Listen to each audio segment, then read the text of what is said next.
ఎన్నికల ముందు ఈ కూటమి నాయకులు అందరూ కూడా ఇచ్చిన వాగ్దానాలన్నీ కూడా అబద్ధాలని నిరూపణ అయిపోయింది. అది అందరికీ ప్రజలకు కూడా తెలిసిపోయింది. సూపర్ 6 అన్నారు, అది ఏమీ చేయలేకపోయారు, అది అబద్ధమని తేలిపోయింది.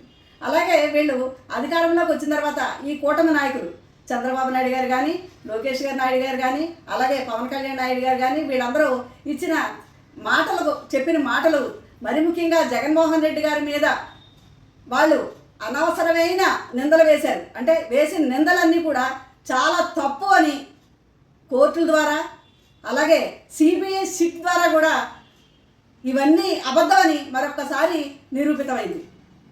ప్రజల్ని ఎంతకాలం మోసం చేస్తారు? అబద్ధ హామీలతో అధికారంలోకి వచ్చారు.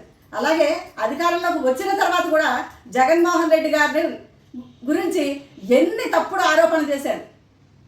జగన్మోహన్ రెడ్డి గారు ప్రజల గుండెల్లో ఉన్నారు. వీళ్ళు అధికారంలోకి వచ్చిన తర్వాత కూడా జగన్మోహన్ రెడ్డి గారు ఏదైనా ఇష్యూ మీద బయటకు వస్తే ప్రజల తండోపతండాలుగా వస్తున్నారు కదా, దాన్ని వాళ్ళు చూసి ఇప్పటికీ ఓర్చుకోలేక ఆయన మీద ఎన్ని నిందలు వేస్తూ వచ్చారు.